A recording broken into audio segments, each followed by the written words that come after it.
আসসালামু আলাইকুম ওয়া রাহমাতুল্লাহি ওয়া বারাকাতুহু।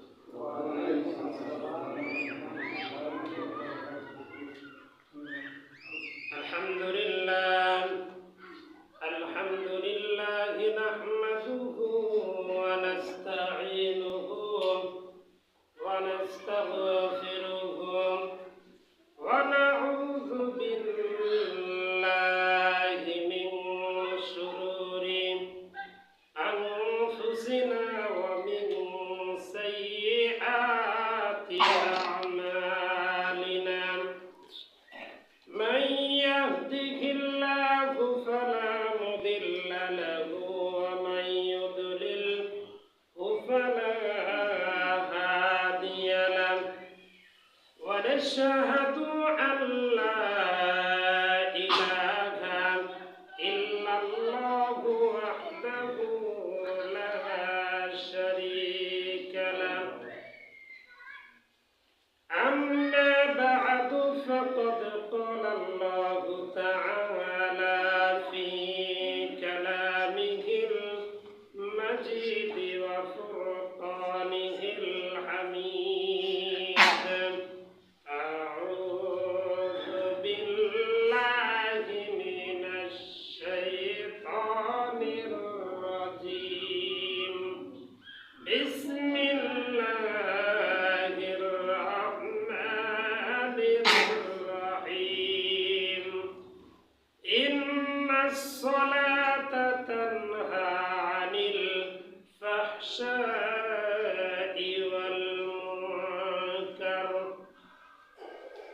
وقال النبي صلى الله عليه وسلم من صمت نزع আলহামদুলিল্লাহ। সম্মানিত মুসল্লিরা ইকরাম, মুরব্বিয়ানে আযম, সমবয়সী যুবক ভাই বন্ধুগণ, সকলের প্রতি আন্তরিক সালাম। আসসালামু আলাইকুম ওয়া রাহমাতুল্লাহ। আমরা সকলেই সেই মহান রব্বুল আলামিনের দরবারে শুকরিয়া আদায় করি, যিনি আমাদেরকে অত্যন্ত দয়া করে, মায়া করে, মহব্বত করে, ভালোবেসে তার হুকুম জুমার নামাজ আদায় করার নিয়তে মসজিদে আসার তৌফিক দিয়েছেন। এজন্য শুকরিয়া স্বরূপ জবান খুলে পড়ি আলহামদুলিল্লাহ। বিগত জুমায় আলোচনা করেছিলাম আমল সম্পর্কে। তার কারণ একটা মানুষের সবচাইতে দামি সম্পত্তি হলো আমল। যারা বলেন ঠিক কিনা? টাকা পয়সা, গাড়ি বাড়ি, ধন সম্পদ, ছেলে মেয়ে, স্ত্রী, পরিবার, পরিজন, কেউ কবরের সাথে যায় না, ঠিক কিনা? কবরে একটা জিনিসের সাথে যায়, সেটাই হলো আমল। এজন্য আমল সে জিন্দেগি বনতে হয়, জান্নাত ভি হয়, জাহান্নাম ভি হয়। কবি বলেন আমলের দ্বারাই বান্দার জীবন জান্নাতি হয় আর জাহান্নামী হয়। তার মানে আমল যদি ভালো হয়, বান্দার জীবনটা হবে জান্নাতি জীবন, মরতে দেরি হবে, তার কবরটা জান্নাতের বাগান হইতে দেরি হবে না। রাসূল বলেন আল কবরু রাওযাতুন মির রিয়াজিল জান্নাহ আও হুফরাতুন মিন হুফারিন নার। কবরটা কারো জন্য জান্নাতের বাগান হবে, কবরটাই কারো জন্য জাহান্নামের গর্ত হবে। এজন্য আমলের জিন্দেগি গঠন করতে হবে।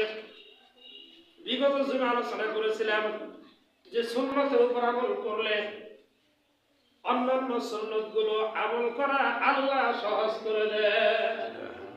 এরকম তিনটা সুন্নতের উপর কথা বলেছিলাম। এক নাম্বার হলো হর হালতে সদা সর্বদা যে কোনো কাজ করব আল্লাহর নাম নিয়ে, তার মানে বিসমিল্লাহির রহমানির রহিম বলে কাজ শুরু করব। দুই নাম্বার আলোচনা করেছিলাম বেশি বেশি আমরা সালাম দিব। তিন নাম্বার আলোচনা করেছিলাম প্রত্যেকটা কাজে আমরা ডান দিকে প্রাধান্য দিব।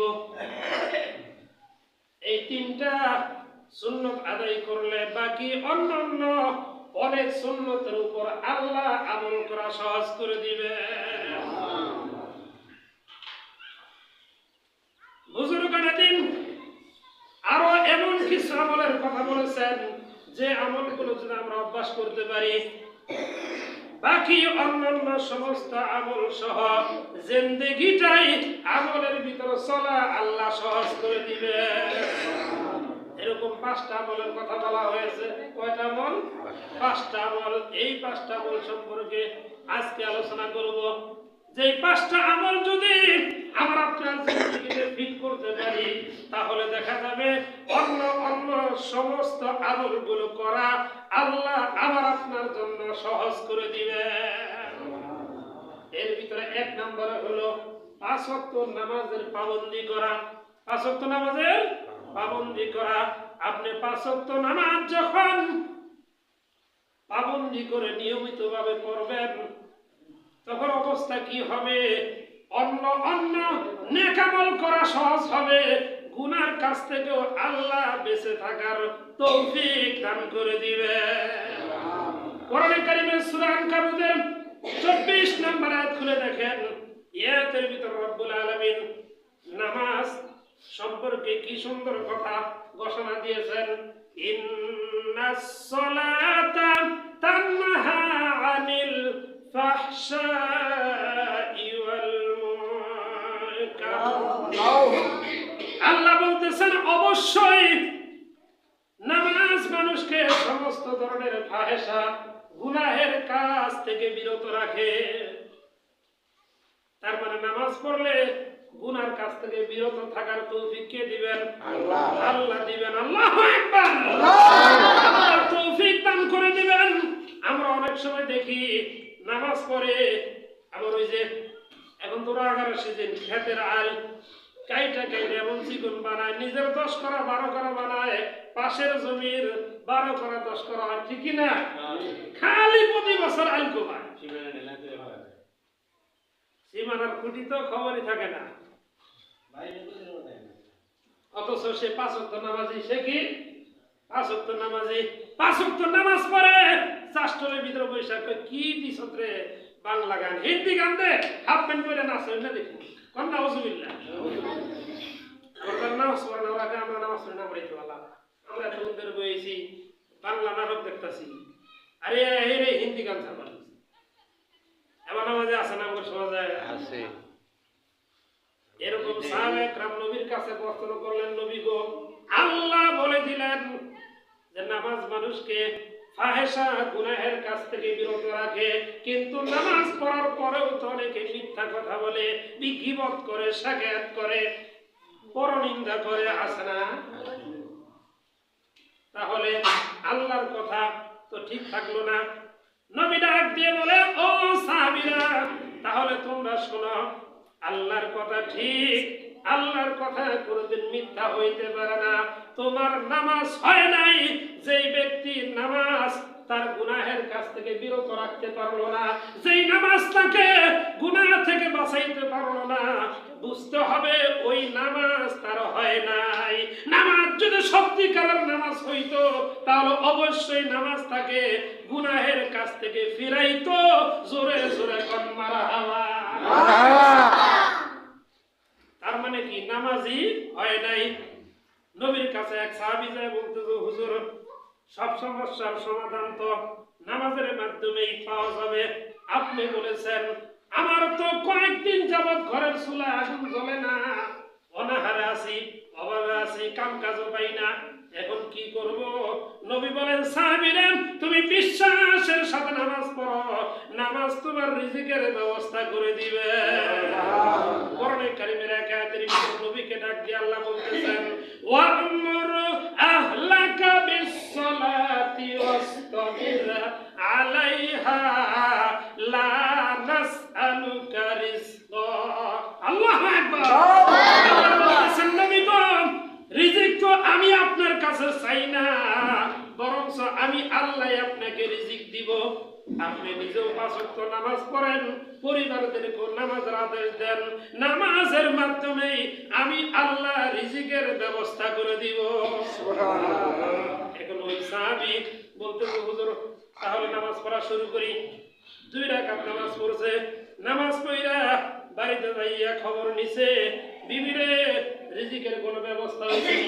ওই সাহাবীর বিবি বলে, না এখনো তো কোনো রিজিকের খবর হয় নাই। ওই সাহাবী বলে তাহলে আমার নামাজই হয় নাই। আবার গেছে, নবীর কথা তো মিথ্যা হতে পারে না। আবার মসজিদে যায় 2 রাকাত নামাজ পড়লেন। নামাজ পড়া বলে আল্লাহ বড় অভাবে আছি। তোমার নবী বলেছেন নামাজের মাধ্যমে তুমি ঘোষণা দিয়েছো রিজিকের অভাব তুমি দূর করবা। আমি অভাবে আছি, কয়েকদিন যাবত ঘরের চুলায় আগুন জ্বলে না, আমার অভাব দূর করে দাও, রিজিকের ব্যবস্থা করে দাও। এবার নামাজ শেষ করে বাড়িতে গেছে, যা বলে বিবিরে কি খবর? বিবি কয় কোনো খবর হয় নাই। এবার ওই সাহাবী বলে আমার নামাজই হয় নাই। আবার যায় নামাজ পড়ছে। এবার 3 বারের বেলায় নামাজ শেষ করে বাড়িতে যাইয়া যখন খবর নিছে, বিবি বলে স্বামী গো, ঘরে যত পাত্র ছিল সমস্ত পাত্রগুলো বুঝাই কইরা ফেলেছি, রিজিক রাখার জায়গা না। সাহাবী ডাক দিয়ে বলে ব্যাপার কি? এবার ওই সাহাবীর স্ত্রী ডাক দিয়ে বলে স্বামী গো, আমাদের ঘরে যে গম পিষার একটা চাক্কা ছিল, জাতা ছিল, ওই জাতা অটোমেটিক ঘুরতাছে আর গম বের হইতেছে, আটা বের হইতেছে। কোন মারা হাওয়া! এই আটা স্তূপ হয়ে গেছে। ঘরে যত পাত্র ছিল সমস্ত পাত্রগুলো বোঝাই করছে। এখন দেখো ওই ঘরের চাল পর্যন্ত আটা ঠেকা গেছে। সাহাবী কয় এত আটা আসে কোথা থেকে? দেখি একটু যাইয়া ভাত করে চাকাটা শক্ত করে ধরছে, ধরার পর চাকা ঘোরা বন্ধ হয়ে গেছে। এবার চাকা উঠাইয়া দেখে সামান্য শুধুমাত্র একটা গম দেখা যায়, ওই একটা গম ছাড়া আর কিচ্ছু দেখা যায় না। নবীর কাছে যাইয়া বললেন হুজুর গো, আপনি তো বলেছেন নামাজের মাধ্যমে রিজিকের ফয়সালা হবে, এই ব্যাপার এইভাবে রিজিকের ফয়সালা আল্লাহ করেছেন। বলে তুমি কি করলা? বলে আমি দেখার জন্য চাকা যখন আটকাইলাম, ধরলাম আর চাকা তুইলা দেখি সামান্য একটা গুণ দেখা যায়। নবী বলে সাহাবীরে কি করলি? আজকে যদি ওই চাকা বন্ধ না করতি কেমন পর্যন্ত আর আমার সমস্ত উম্মতেরা আল্লাহর এই কুদরতের আটা পায়া যাইতো। এজন্য নামাজ মানুষকে গুনাহের কাছ থেকে বিরত রাখে।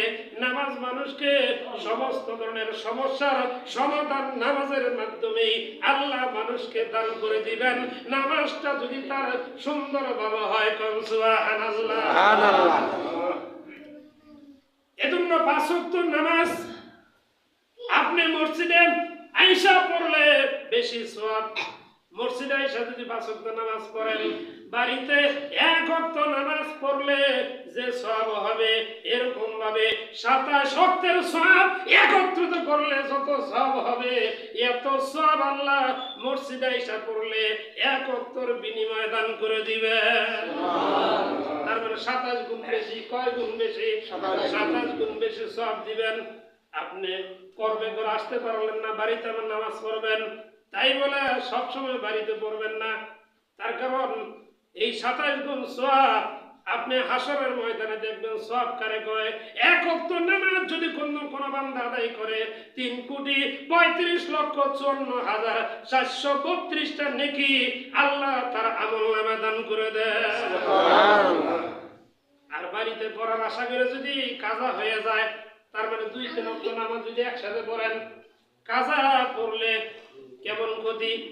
যে 1 ওয়াক্ত নামাজ কেউ যদি একেবারে না পড়ে 80 হুব্বা জাহান্নামে জ্বলতে হবে। সাহাবায়ে কেরাম প্রশ্ন করলেন হুব্বা কাকে বলে? নবীজি বললেন দীর্ঘমেয়াদী সময় কেউ যদি কাজা আদায় করে, আদায় করার কারণে 79 হুব্বা আল্লাহ মাফ করে দিবে, কিন্তু দেরিতে পড়ার কারণে শাস্তি স্বরূপ থাকবে মাত্র 1 হুব্বা। কয় হুব্বা? এই 1 হুব্বার পরিমাণ হলো 2,88,00,000 বছর জাহান্নামে জ্বলতে হবে।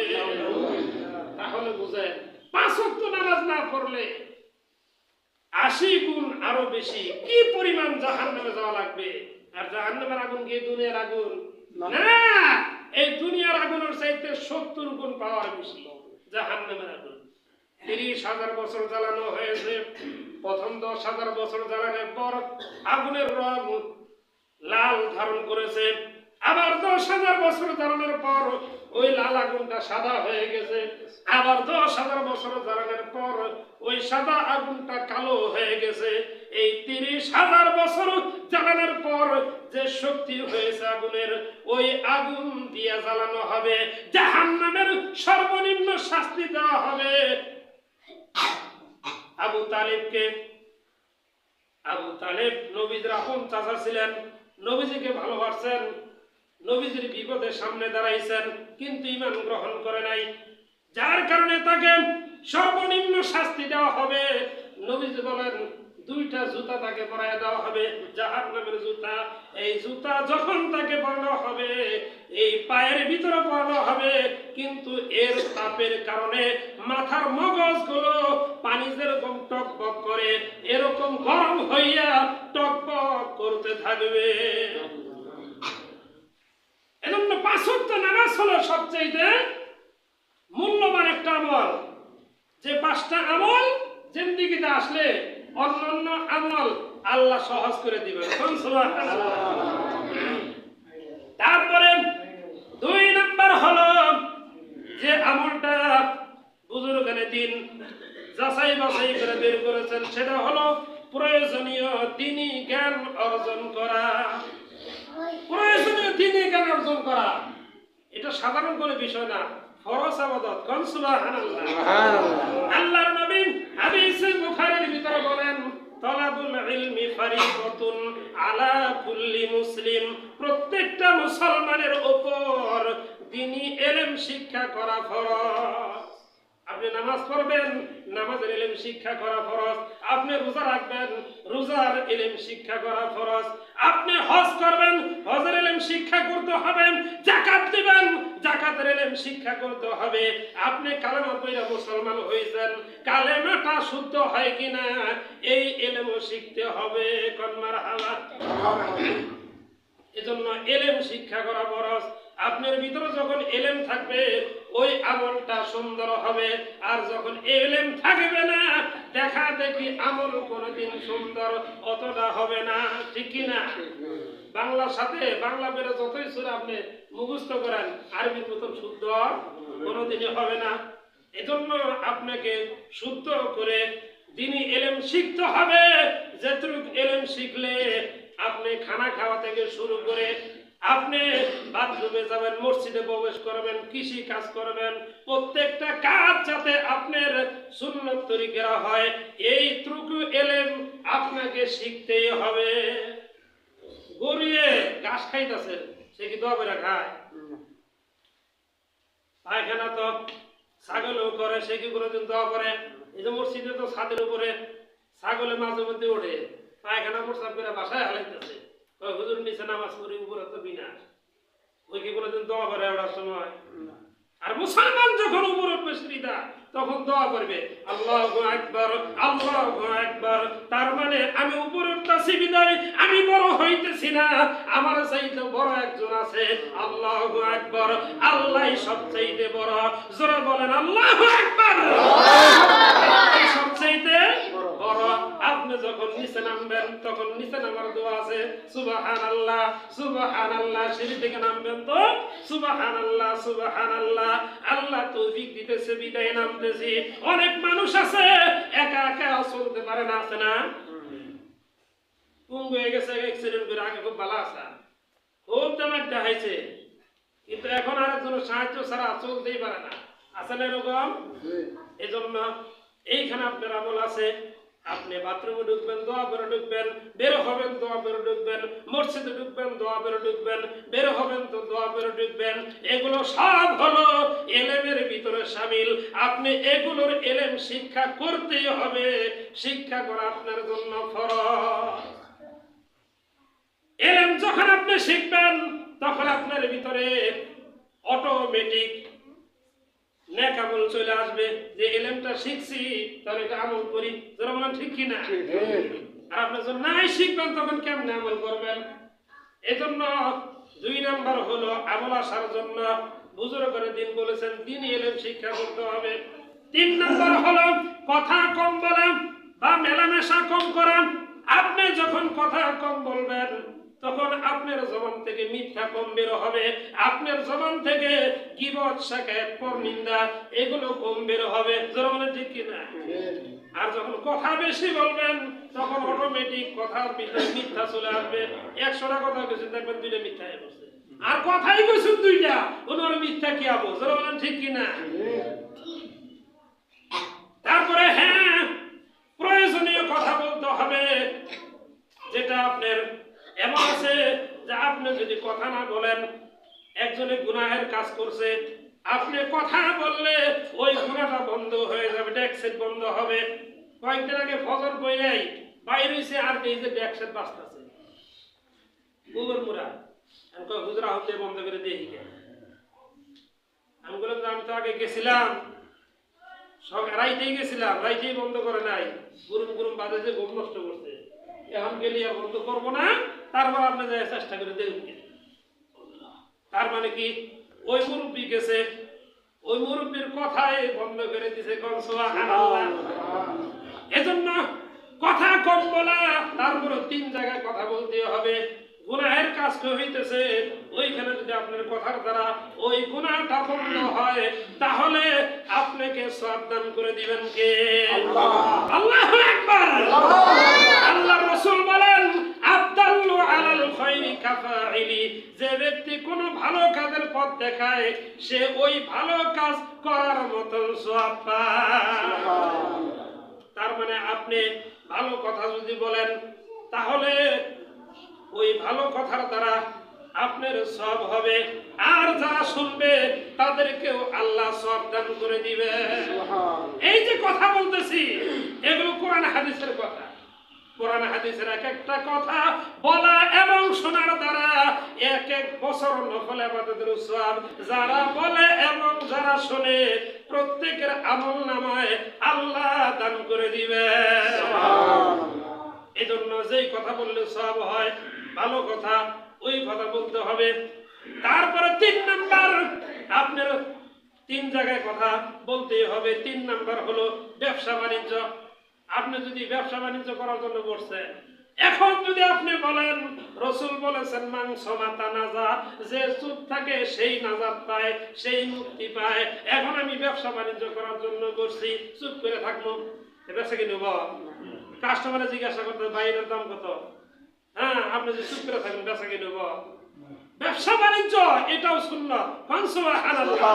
প্রত্যেকটা নবী রাসূল ব্যবসা বাণিজ্য করেছেন।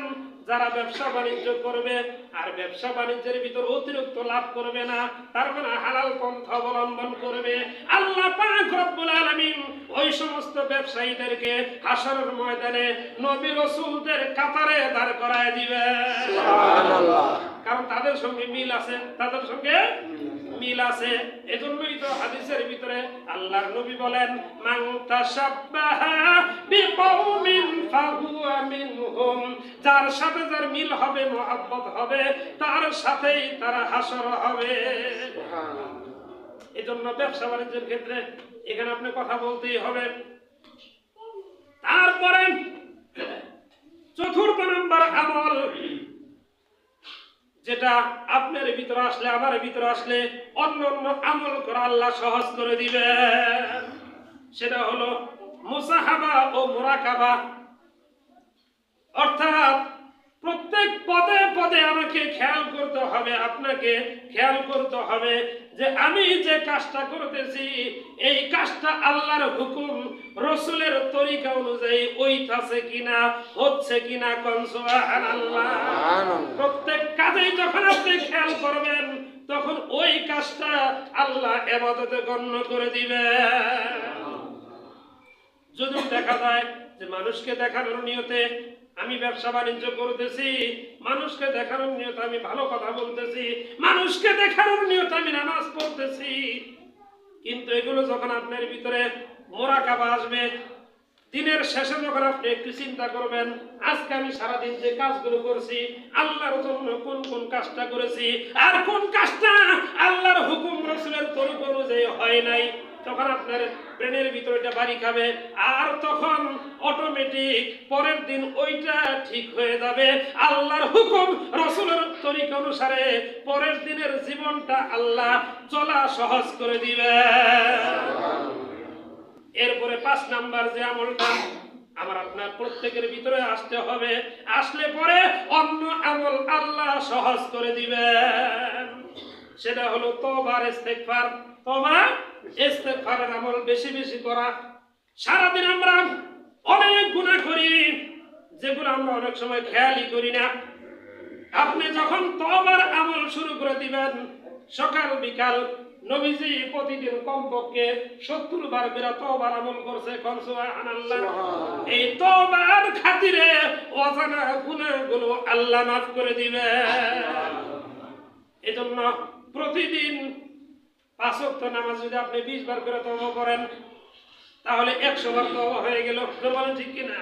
আস্তাগফিরুল্লাহ, সবাই পড়েন আস্তাগফিরুল্লাহ রাব্বি মিন কুল্লি যামবি ওয়া আতুবু ইলাইহি লা হাওলা ওয়ালা কুওয়াতা ইল্লা বিল্লাহিল আলিয়্যুল আযীম। হে আল্লাহ, আমার জানা অজানা শিরকি বেদাইতি ইচ্ছাকৃত অনিচ্ছাকৃত দিনে রাত্রে গোপনে প্রকাশ্যে যত ধরনের গুনাহ করেছি, সব গুনাহ হইতে আমি তোমার কাছে মাফ চাইতেছি। তুমি আমার তওবা কবুল করো, আমাকে মাফ করে দাও।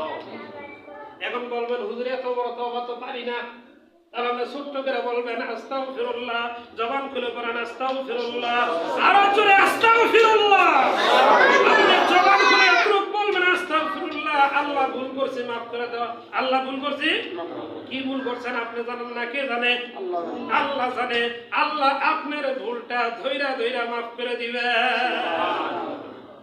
এজন্য এই 5টা আমল আমার আপনার জিন্দেগি যদি ফিট করতে পারি, 1 নাম্বার 5 ওয়াক্ত নামাজের গুরুত্ব দেওয়া, 2 নাম্বার প্রয়োজনীয় দ্বীনি ইলম শিক্ষা করা, 3 নাম্বার কথা কম বলা বা মেলামেশার ক্ষেত্রেও বন্ধুত্বের ক্ষেত্রেও কম করা, 4 নাম্বার হলো মুসাহাবা বা মুরাকাবা করা। প্রতিদিন যে কোনো এক সময় আপনি 10 মিনিট চিন্তা করলেন যে আমার কাজগুলো আজকে আল্লাহর হুকুম রাসূলের তরিকা অনুসারে কতটুকু হয়েছে। যদি না হয়ে থাকে আগামী দিন আমি চেষ্টা করব ইনশাআল্লাহ। তারপরে 5 নাম্বার হলো তওবা ইস্তেগফার বেশি বেশি করা। তওবা ইস্তেগফার বেশি বেশি পড়া, অর্থাৎ কমপক্ষে প্রতিদিন রাসূল 70 বার করছে, আমরা কমপক্ষে 70 বার পড়বই ইনশাআল্লাহ। রাজি আছি তো ইনশাআল্লাহ? আল্লাহ আমাদের সবাইকে এই 5টা আমলের গুরুত্ব দিয়ে আমলের জিন্দেগি গঠন করার তৌফিক দান করেন। জোরে বলেন আমিন। আমিন। আরো জোরে বলেন